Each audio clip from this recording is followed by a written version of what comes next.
take on the darkness, stare down deceit. Murder in the headlines, justice in the beat. From cold case whispers to killers in disguise, we rip off the mask, expose all the lies. Facts like bullets reload and deliver. Truth cuts deep like a blade in a river. Corruption shakes when the mic goes live. We dig where others won't survive. Games rolling through the smoke. Truth hits hard, no time for a joke. Deceit, murder, we name every name. No restraint, no shame, just flame. Locked on the case, we investigate. This is 12 Gauge Investigative. Let's jump in. 12 Gauge Investigate. We make them bleed. No games, no censors, just truth. Justice is loud, and we're the sound. This is 12 Gauge Investigative.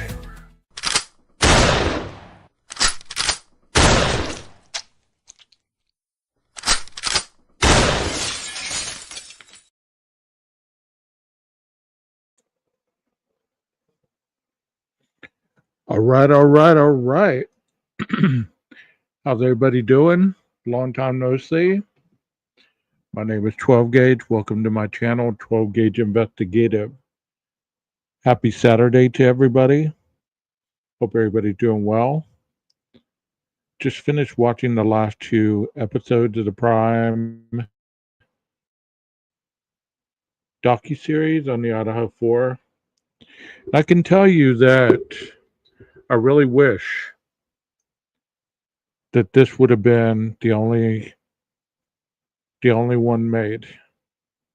Of all the ones that I've seen, even the ones on Peacock, the ones, all over, none of them did these 4 justice like this one did. Hello, everybody. Thank you for being in chat. We have Rondi Potter, Phoenix Lee, we have Dolphin, we have Sirius. Thank you so much for being here tonight. This docuseries, as moving as it is, it really gives a different perspective on really understanding and knowing the people affected by this awful crime. It's one thing to sit there, and they did say something. Emily said something that really, really shook me. And I don't get shaken very easily. She said, we don't deserve to talk about Kohberger. He's nothing but a loser. So many times people spend so much time talking about him, and they lessen the 4 people that got murdered. Which is so true, so true. And I've known a lot of creators that have just wanted to get that point across. They just want to get that point across. Yes, indeed, Mountain Mama, that is right on point. It made these people real. Do you believe that that's one of the things that has happened throughout these 2 years and months, that people haven't really made these people real in their minds? Definitely makes me feel like I was being selfish about being mad over the plea deal. I wanted the information for me, and I'm sorry. I should have taken their feelings into account. Well, I felt the same way, Phoenix, so don't beat yourself up about that. I felt the same way. But there's still people that still will not let go of their stance on a particular thing, I feel like after watching these 4 episodes, it brought humanity to these pictures, to the videos. It gave these 4 people who were just photographed, like they also said,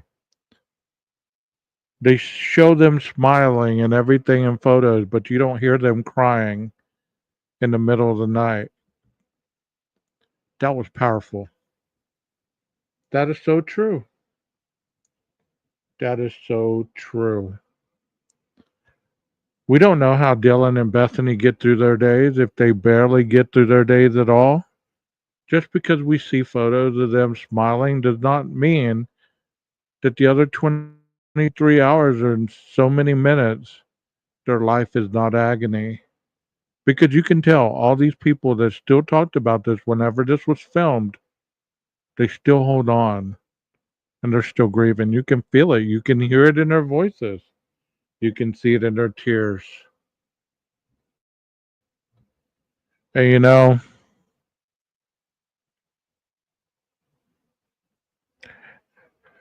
it just makes me, when we say rest in peace, when we tell people rest in peace, rest in paradise, whatever you say, do you really believe that these people that were murdered in the house that night have had an ounce of peace since they were killed on that fateful night? You know, still living along. You know, I'm not trying to be emotional or even shame or guilt anyone. I'm really just talking for myself right now because I am the creator. After all, I do have the platform and I have a responsibility that at times, and I've admitted that I've failed my audience at times by focusing too much on the killer. And I believe that we all want to know. We all want to know. But does it really make it any less of a crime by knowing more about the killer than you know about the victims? You know,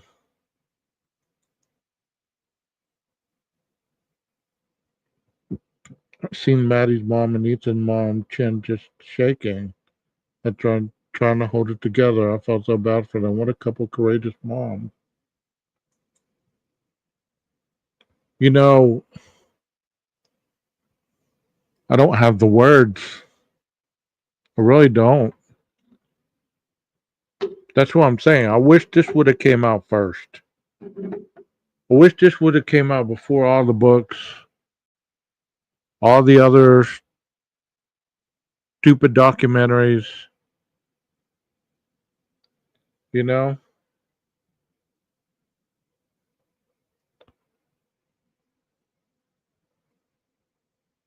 Because even though families defend themselves on YouTube, can we all agree that people are relentless?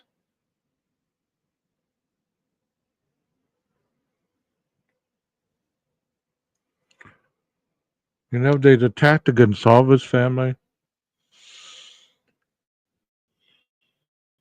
which makes me wonder why they didn't participate in this docu-series. I mean, they were shown in there, but they didn't participate as far as them, speaking on Kaylee's behalf.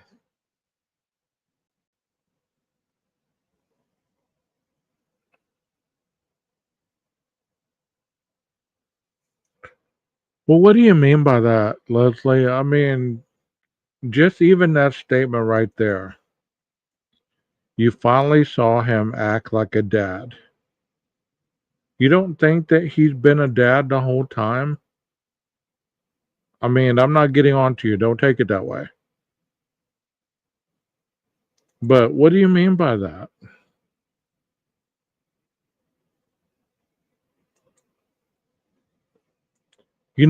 People can shove it up their ass what their beliefs are about where he keeps his son's ashes. They can take their thoughts and shove it straight up their asshole and then suck on it while it's coming back up. Those type of people are just the type of losers that Brian Koberger is, and they fall on the same level of obscurity as that individual is. You know what I mean? You know, I challenge anybody. Anybody. To lose anyone that you love, that you care about. And then to have someone who doesn't even know anything about your family member and sit there and talk shit 24/7. Have all these obscene comments, all these theories and speculation.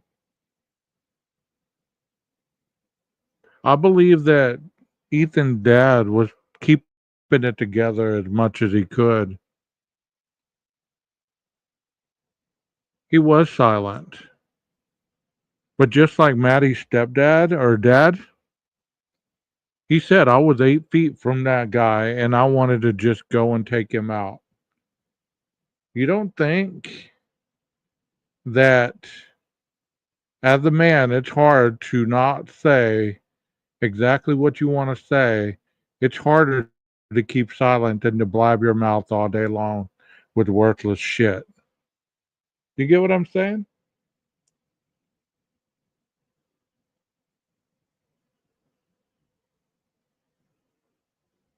You know, it's really messed up how people feel that they can run their mouths about any of these families and say anything about these families ever.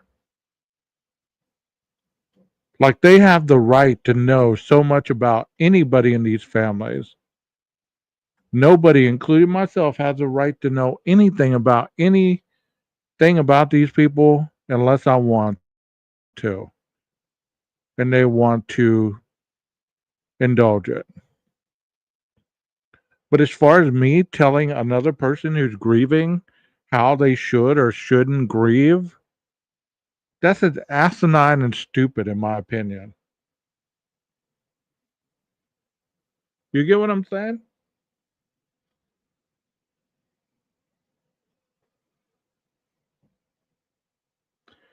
I'm glad so too, Rondi. I really am. I'm glad that this was more focused on their feelings rather than the stupidity that was played on the screen in between about social media and their speculation. You said, I'm glad the focus was more on the friends and parents of the ones killed. Maybe so much attention on Thief family. They just needed a break. Good point. Good point. They feel entitled to their opinions regardless of who it hurts. That's another good point. You know? Yes, and everybody grieves differently.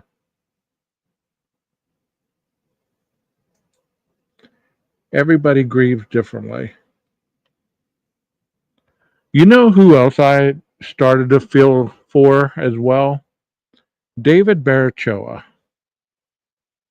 You know, when his name and David Loach, his name came out with all that 4chan BS,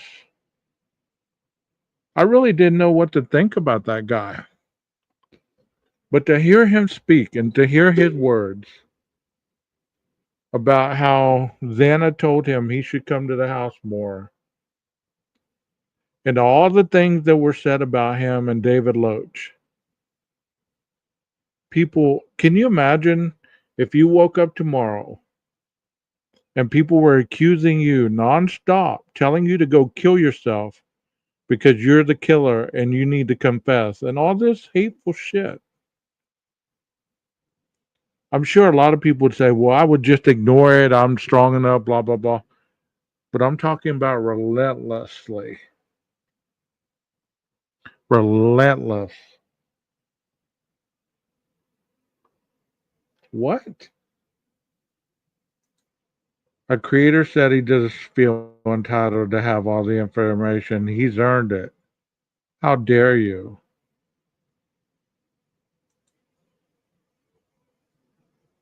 I get quiet and withdrawn, and the rest of my family wants to talk and talk about it. I had to process things.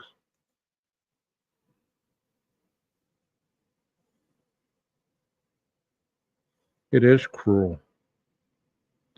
And I'm not getting on my soapbox tonight because I got on my soapbox last night But I won't have any of these families even have one hint of negativity in the chat because they've handled this the best way they've known how. And I don't believe any of us who've ever lost someone, and I'm talking about really losing someone unexpectedly. You get that phone call at 2:30, 3 in the morning. I've had to sit there and console my aunt because her nephew got killed in the middle of the night at 16 years old, not knowing anything that was going on, having to be the man at that moment and not understanding the whirlwind of emotion that were going on all over the place. If you really have ever gone through any of that, you understand what truly grieving is and why people do what they do and act the way they do. But for social media to act like grieving is supposed to be a step by step situational event, once again, it's just stupid and asinine. There was people, four people, four families. You know, Leslie, I'm talking really seriously right now, and I don't give a fuck about anything else right now. I'm talking about what I'm talking about. And I'm not trying to be rude, but, y'all can carry on your love affair somewhere else. I'm talking about something important to me. I don't care about anything else at the moment. And if that sounds rude, I'm sorry, but I've had enough. I'm trying to lead a life here. Okay?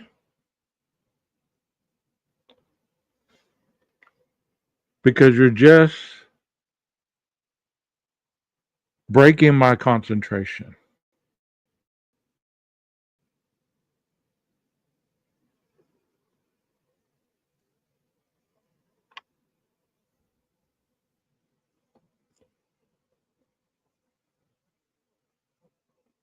Once again, I thought that David Barachoa was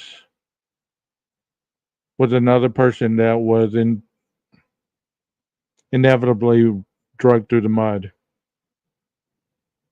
Didn't deserve it. Didn't deserve it whatsoever.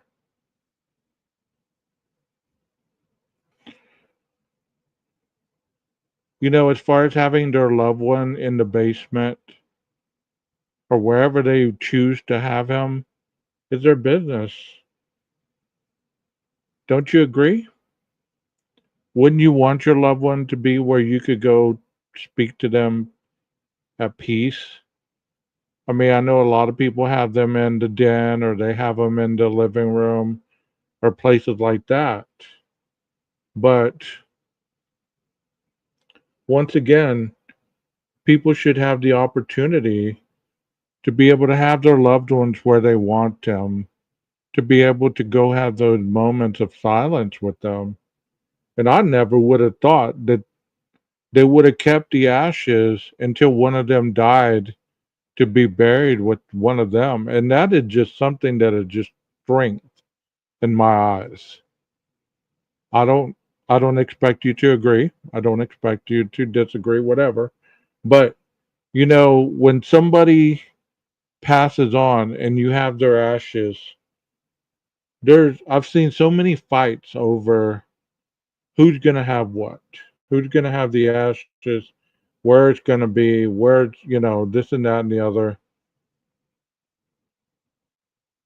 I thought that was commendable what he was talking about, and of course he was breaking down. And when Stacy said, "You know what? We're not going to any of the hearings. We're not going to the trial. We're not going to any of that. I don't care to see him. We don't talk to the media. We don't talk to, any of that stuff. It's not going to bring Ethan back."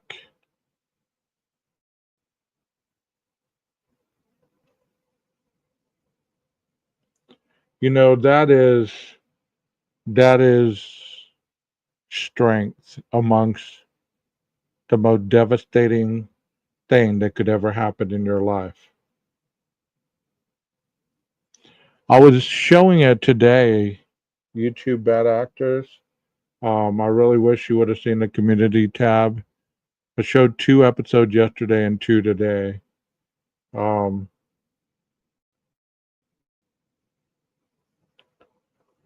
it's it's really good. It's really emotional. It's really touching.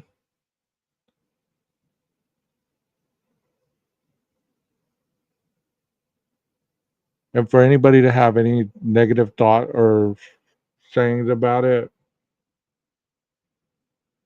that's their prerogative, obviously. But you know what? It's it's right on point. It gives you everything you need to know about who these kids were and what happened after the call, after they discovered that, what went on in the house through Dylan's perspective, which was not verbatim as the PCA or anything like that, but it still explained a lot. I mean, I don't know about you guys, but it really explained a lot. It brought closure in my eyes. I mean, I don't know about you guys. I can't speak for you, but if you have seen it, it brought closure for me because they gave you a firsthand perspective. As Hunter Chapin said, I'd rather tell my story through my own mouth than to have somebody who doesn't even know me speaking for me.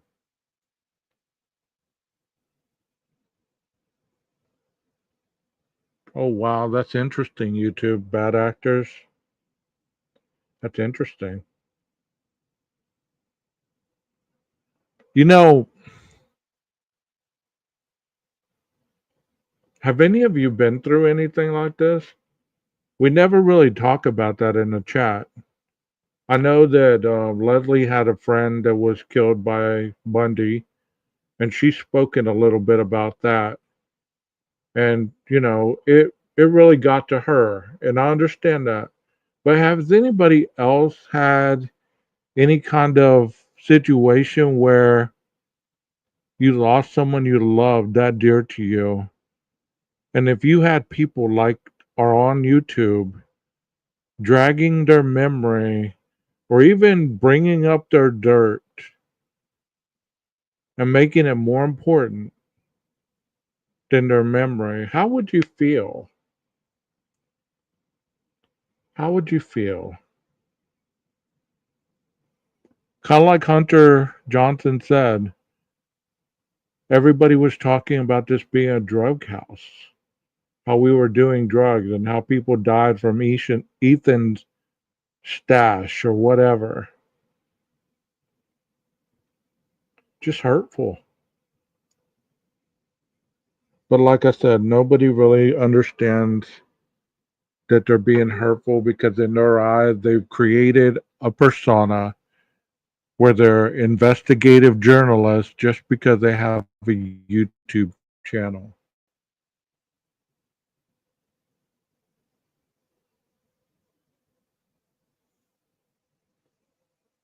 I don't want to ruin it for anybody that hasn't seen it, but I just wanted to get on for a couple minutes and just talk about it.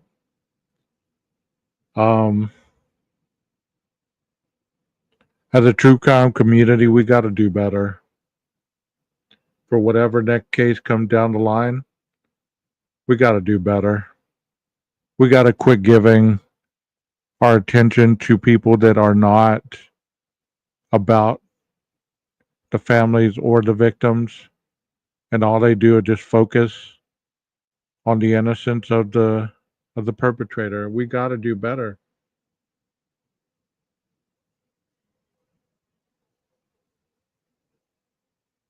I think Cricket was a Yorkie, maybe. I don't know, a terrier, some kind of dog like that. Yeah, I had to take her back to my parents. They came into town. They wanted their baby back.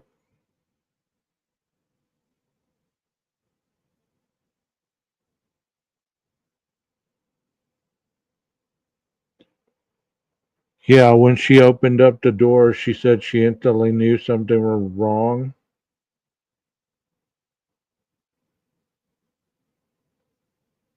You're right on that, Firefly. You're right on point with that.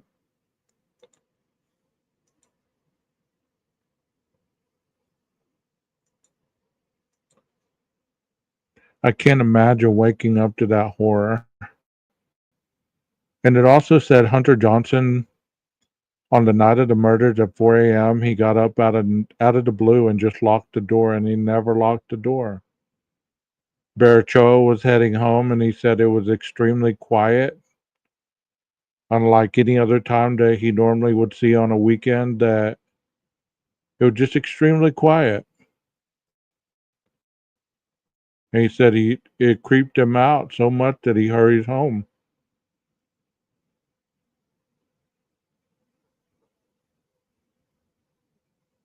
Yeah.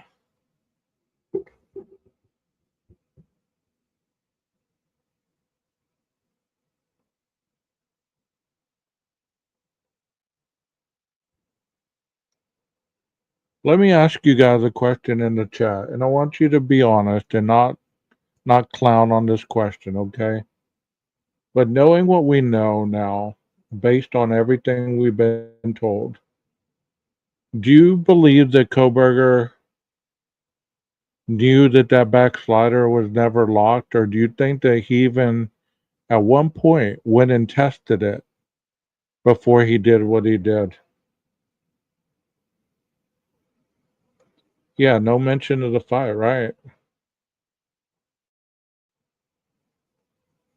Do y'all believe that he could have on one of the times that he was surveying, you think he walked up and tested the backslider? How would you know that it was unlocked? You get what I'm saying?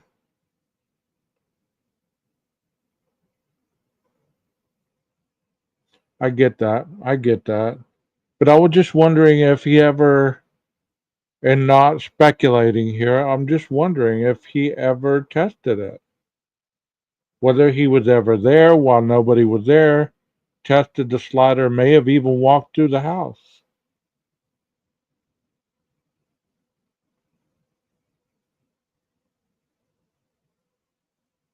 Yeah,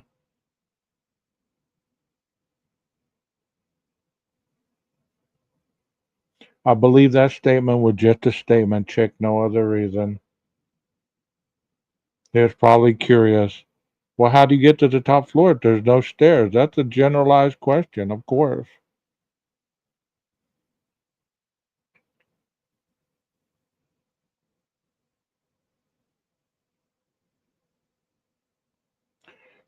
Also when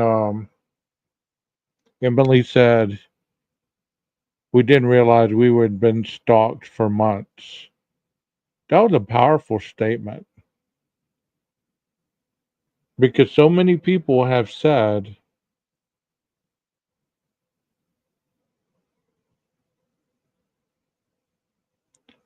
well, he pleaded guilty, chick, so he's guilty of the murders. It doesn't matter any other reason why. He pleaded guilty. He went in there and killed 4 people. End of story. He could have flew in like Superman. He still killed them.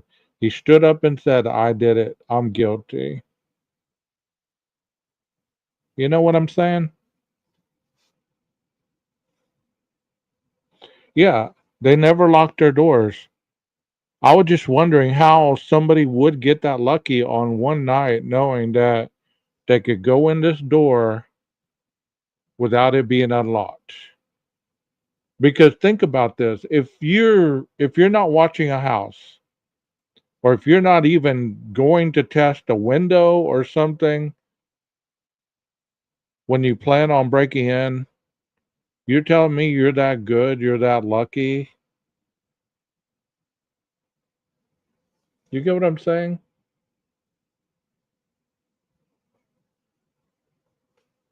You're right on that statement, Dolphin. That's 150% right there. People are being stalked all over the place and don't realize that most people that age and beyond don't realize that their social media being public is a bad thing. That's 150%. I get a real bad sense that people in Moscow had a strong sense of safety before the crimes. That's true.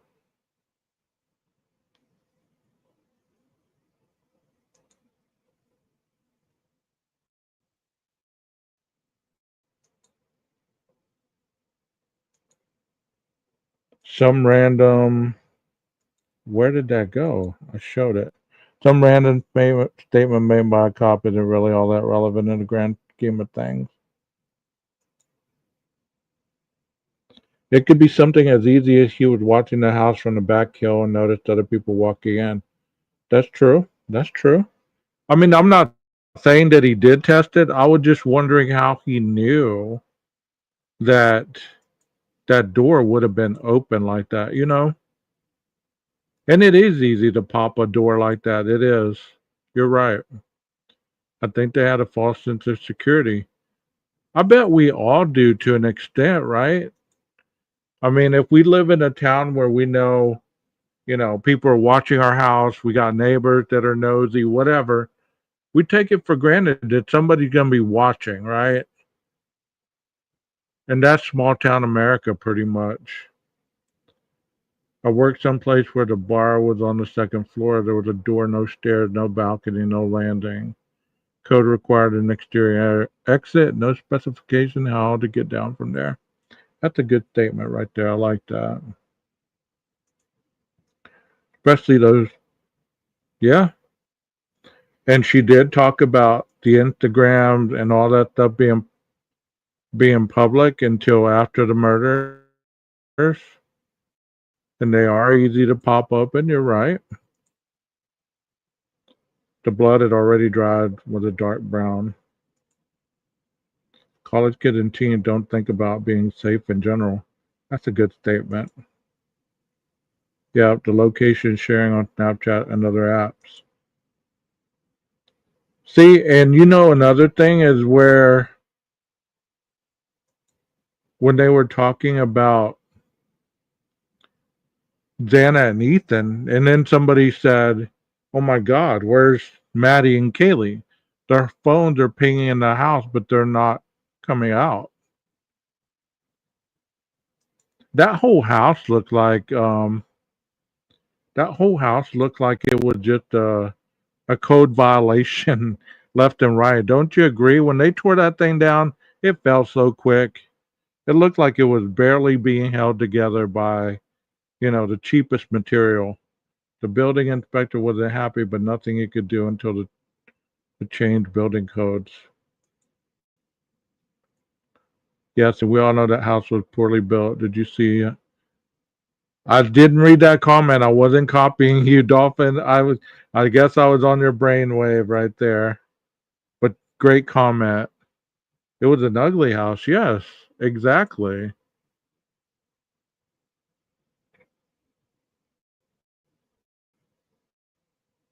They asked, the girl said, when they were talking about Xana and Ethan possibly being deceased, Eva Wood said, and then we were like, oh my God, where's Maddie and Kaylee? That was on the first episode. It was like a house of cards. I mean, when they showed it being torn down, I was like, Jesus, it didn't even take hardly any pushing, and that house just came down. Yeah, it looked like plywood and quick addition to rent out. You're right. The owner just kept slapping flimsy ass rooms on and moving more people in.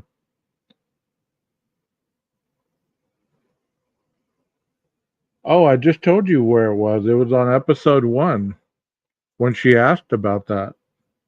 She asked, where's Kaylee and Maddie? She asked that in episode 1.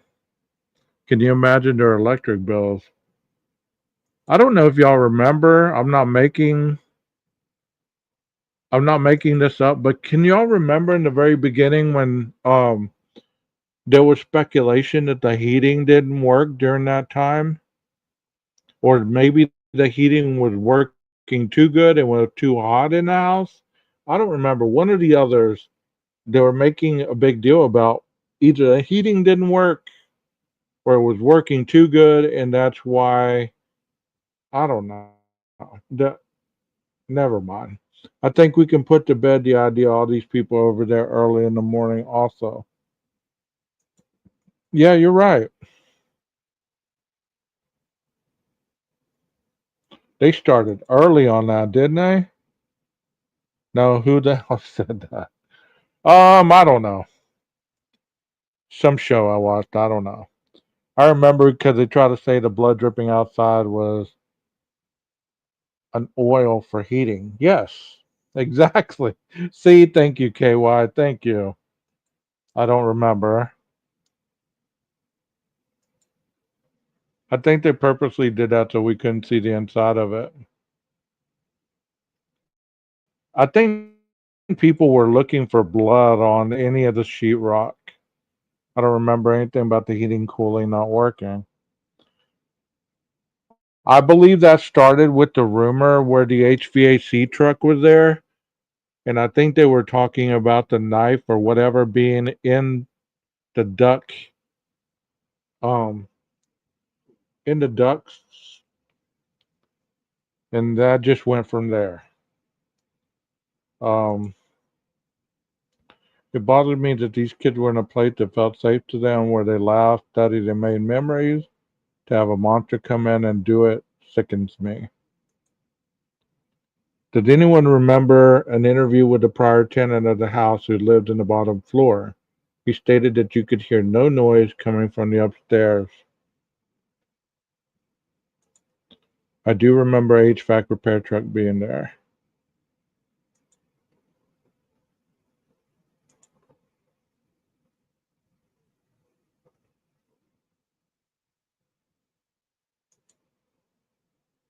Lock your doors and have your car fab by your bedside in case you hear noises and hit the panic button. Okay, I remember that. Me too, and see what happened to them afterwards and what their poor families went through.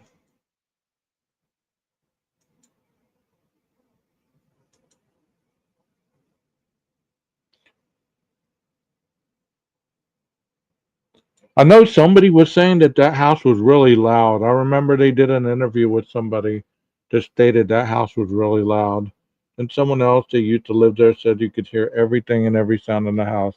I'm really not copying y'all statements. I'm like saying this as y'all are typing it. So I guess we're just on one big brain wave right now. But I'm going to give y'all the credit. I'm not. Yes, thank you guys so much from the very beginning. The case he came out and stated that.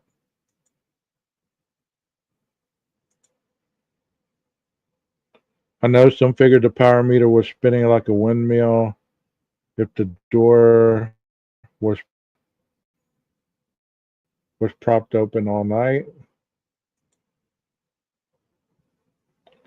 I agree, unless there was more than one former tenant. Yep, exactly. And asleep with a Smith and Wesson. There you go. There you go. Now this guy said they could not hear anything. This is what sticks out to me. I'm trying to think back on which interview that was. Do you think you can find that interview? That would be interesting. Doors pooped, open, potato, potato. Yeah, he did say that, but another former tenant said you could hear everything. But you remember when they were talking about all that stuff, they were also mentioning that video when they were all acting like each other and how loud that house was when Maddie was stomping across the floor. You could literally, I mean, you could, and when they were talking, it sounded like they were yelling. That house was like a house of cards. Whoever said that is on point.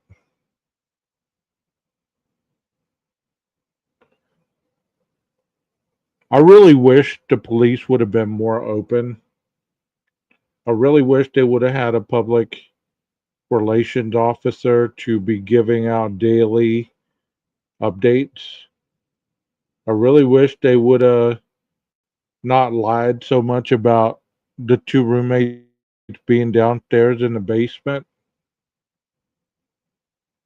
There wasn't even a basement.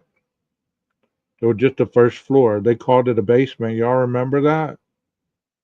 Both of the surviving roommates were downstairs in the basement.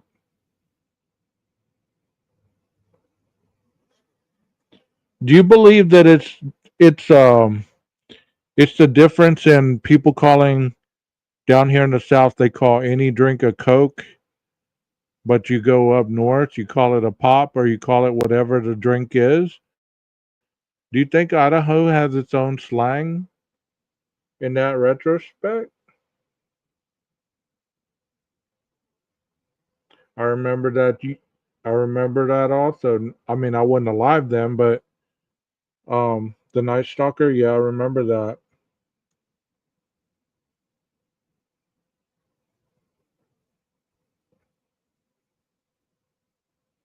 Pop in Minnesota. See, I mean, here in Texas, you call everything a Coke unless, you're ordering a Sprite or something different. Everything else is a Coke or a Dr. Pepper or whatever. But, okay, thank you, Dolphin. It was the basement in the original house. All right. So maybe that's why they called it the basement. You're so right on point. Fizzy lifting drink. In the South, it's all Coke. Exactly. We call it Coke in West Virginia. Yep. I mean, many places you go in, you say, um, no, I have a Coke, or I'll have, a soda or something. It's just different. I don't know how to really explain it. That woman who worked with Brian said she was really interested in Elliot Rogers. That was interesting.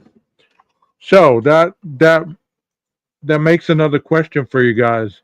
Do you believe, based on what you heard them say, he was an incel and it was a rage killing? That's your question.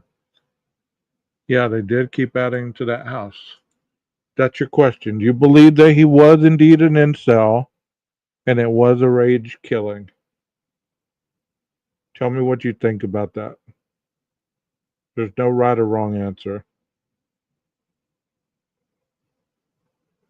because a lot of you have been right on point with what you say. Okay.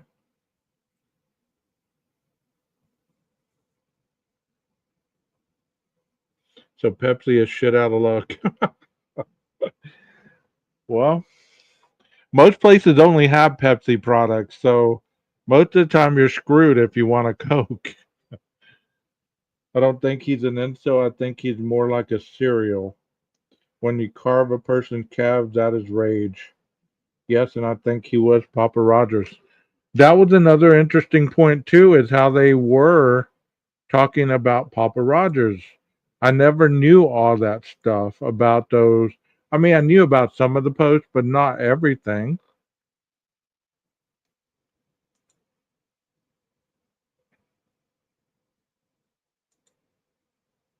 I'm going to say yes because I've not seen or heard any evidence of any former women in his life.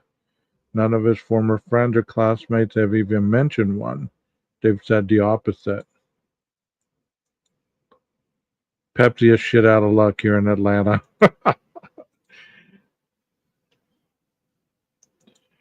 I think Papa Roger was another wacko and not Brian. Okay.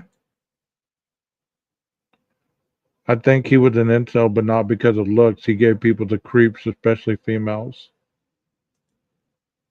Phoenix is at the same tenant they interviewed about the door locks. Yeah, most places only serve Pepsi products. So if you want a Coke at some places, you're screwed. So you got to go with Dr. Pepper. I remember that. I remember that interview, JB, when that guy was talking about the door locks. Many people, many people thought that.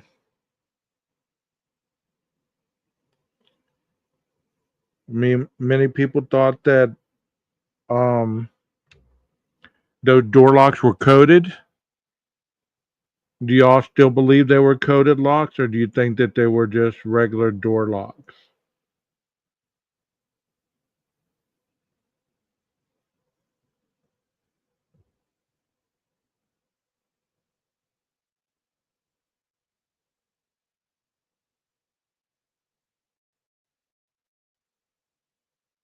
What do y'all think about that?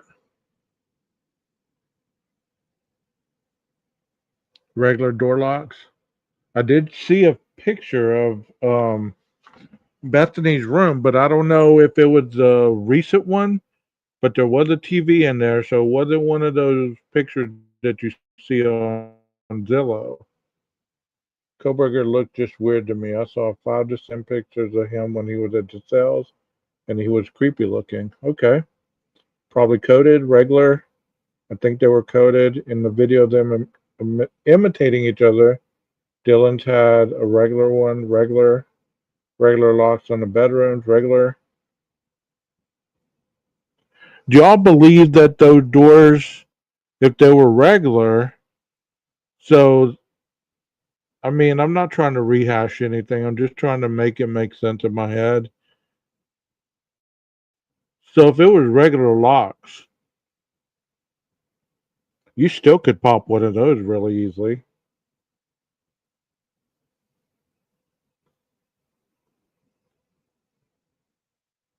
I mean, I'm just glad that, this docu series did put a lot to rest in my mind. I don't know if it did for you guys, but just hearing people talk about their loved ones and their friends and putting to rest all the vicious rumors that were out there about everything and anything that was a possibility, just put some closure on it for me. I don't know if it did or not for you guys.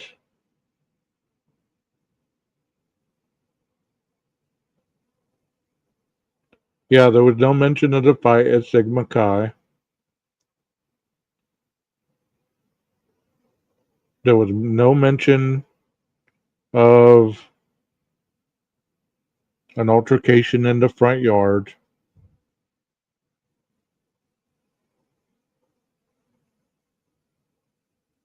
They didn't mention any partying at Linda Lane. None of that. Yeah, I think 4chan fueled a lot of misinformation. I remember that David Barachoa and David Loach story. And I mean, it sounded believable, but then I was like, no, they would have been arrested by now, don't you think?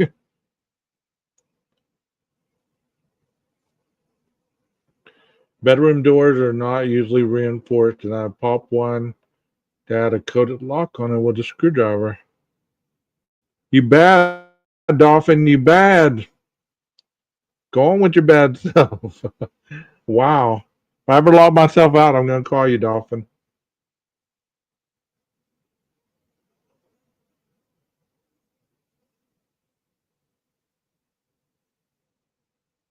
Yeah, he did say that. You're right. He said a party or something was mentioned by David. He said we was coming from somewhere near and thought maybe he meant Linda Lane. Remember, we kept hearing a party that was going on in Matt's house. Whoever Matt was, it seemed like Matt was having a hell of a party because there was a lot of people coming from Matt's house. I wonder if David could have been coming from Matt's house. You won't be disappointed. YouTube bad actors, you won't be disappointed.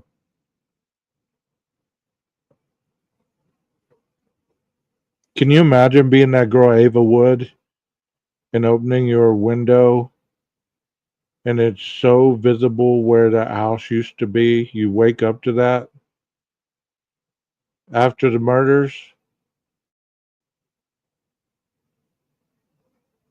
It's like always on your mind. You don't get a moment of peace from it.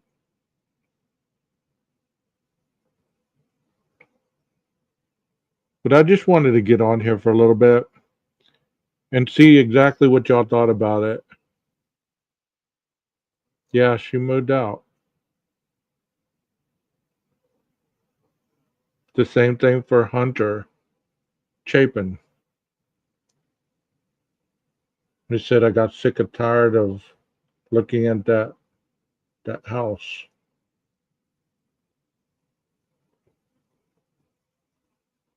I hope you guys have a wonderful Saturday night. Thank you for being here. And I'll see y'all soon. Maestro, cue that music.